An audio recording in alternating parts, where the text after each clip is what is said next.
Ladies and gentlemen, hello to each and every one of you. Once again, you are welcome here on the Tribune of Awakening Consciousness. This is the headline of international news. Russia now targets France and London as being involved in the Russo-Ukrainian conflict. Russia has directly accused France and London of being behind the recent strikes on gas infrastructure in Saudi Arabia. So, we all know that in recent days, there has been a significant intensification of strikes on energy infrastructure on the Russian side. Strikes that are occurring at a time when there is a fragile ceasefire agreement that was difficultly achieved between America and Russia, between America and Ukraine, as well as Russia, of course. And this fragile agreement, let's put it that way, forbidden the attacks on energy infrastructure. It should be noted that this is a proposal from Volodymyr Zelensky. So, Russia was surprised to see that on Zelensky's side, he only praised the agreement, but he did not give an order to cease fire concerning the energy infrastructure. But on the Russian side, Vladimir Putin immediately picked up his phone. In any case, he automatically ordered that the airstrikes, particularly against energy infrastructure, stop. So, in recent days, since yesterday, he said this a few hours ago, it is the head of Russian diplomacy who steps out of her reserve to voice Russia's position, which is an accusatory voice against France and London. Because, and we know very well, that Emmanuel Macron is in a mindset of wanting to wage war with Russia. Because what is his argument? Emmanuel Macron said to make peace through strength. That's the order he gave. We must make peace through strength. We wonder, by the way, how one can make peace through strength. He says we must make peace through strength, and this order he gave, it feels like Ukraine is following it to the letter. And it's almost the same thing that the British Kate Starmer had to say. So, according to Russian diplomacy, Paris and London are behind the Ukrainian strike against a Russian gas installation near Moscow. So, the masks have fallen. The Russian Ministry of Foreign Affairs has officially accused the United Kingdom and France of having directed the latest strike on Russian territory recently.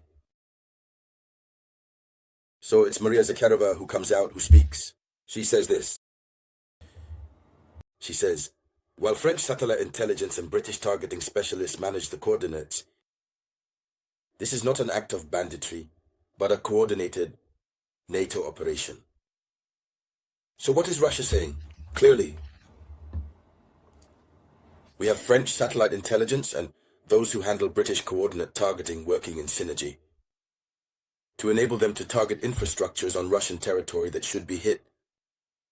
That's what Maria Zakharova says. And since Ukraine does not have the means for this technology, Ukraine doesn't even have this technology.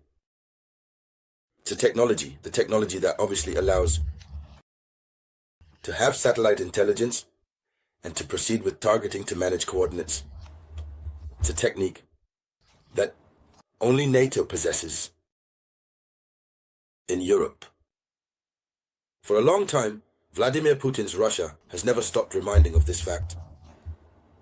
Ukraine on its own cannot. It's NATO that possesses this technique.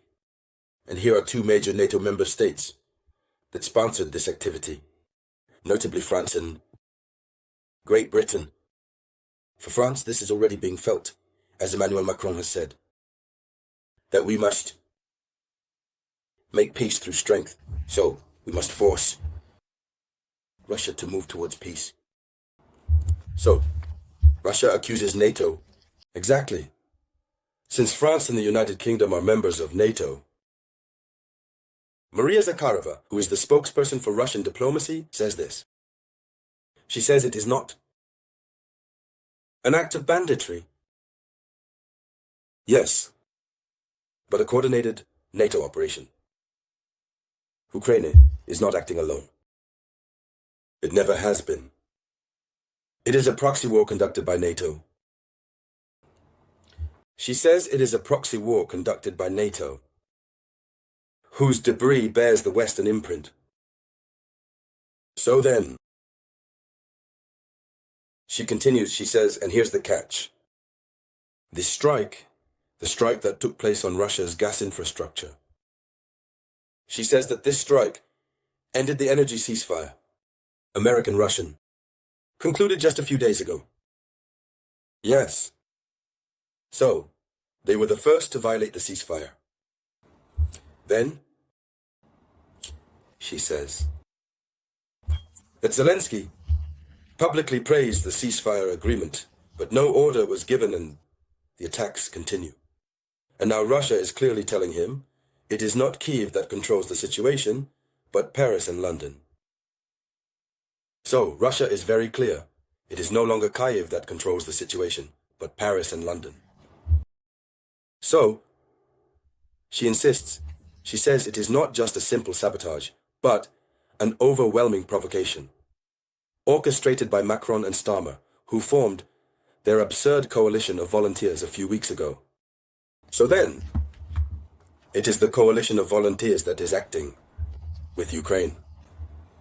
And at the same time, it violates the ceasefire. And so here are the statements that Russia is making.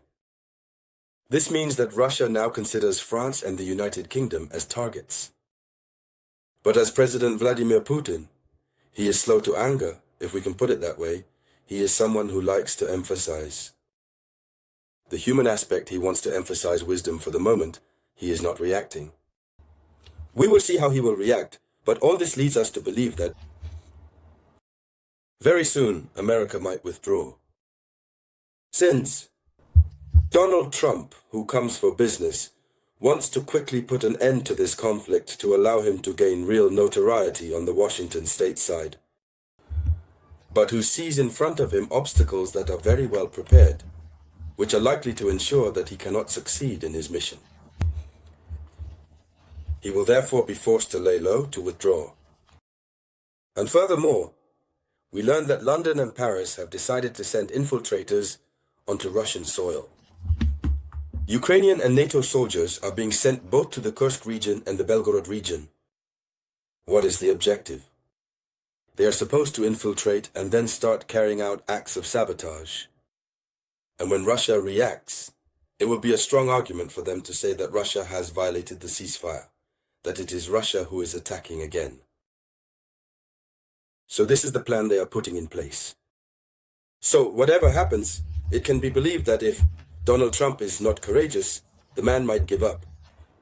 And this would be an option that would really be favorable to Russia. Because if Donald Trump, America withdraws, Russia will more easily advance, since it is already advancing.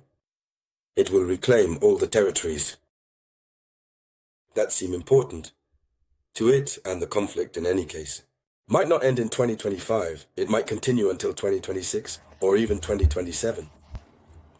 So, ladies and gentlemen, that was the highlight of international news. Thank you for sharing it as much as possible. I will be back shortly with new updates by grace. By the Almighty, it was the voice of your one and only Samurai.